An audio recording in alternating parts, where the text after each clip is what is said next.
Hello everyone, সবাই কেমন আছো? আশা করি সবাই ভালোই আছো। আজকে তোমাদের কাছে নিয়ে চলে এসেছি আবারও একটা নতুন ভিডিও, বটবটি কড়াইয়ের গাছ। অনেকে এটাকে বটবটি কড়াইয়ের গাছ বলে, অনেকে লাফা কড়াইও বলে থাকে। তো আমাদের বাড়িতে একটা ছোট্ট টবের মধ্যে এই লাভা কড়াইয়ের দানা বসানো হয়েছিল, তাতে দেখো কত সুন্দর ফলন হয়েছে। এই ফার্স্ট টাইম এই গাছে ফল ধরেছে, সেটাই তোমাদের সাথে আমরা শেয়ার করলাম। কড়াইগুলো দেখো কত সুন্দর লাগছে। তো আমার মতন কে কে এরকম গাছ ভালোবাসো কমেন্টে জানাবে। আর যে আমার মতন এরকম গাছ ভালোবাসো শেষে কিন্তু লাইক করতে ভুলো না আর সাবস্ক্রাইব করতে ভুলো না।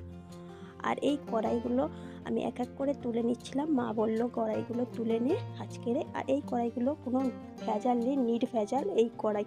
দেখো কত বড়, পুরো আমার হাতে এক হাত কড়াইগুলো। তো কার কার এই ভিডিওগুলো ভালো লাগলো? ভালো লাগলে তো জানো কি করতে হবে। তো সবাই ভালো থেকো, সুস্থ থেকো, বাই বাই।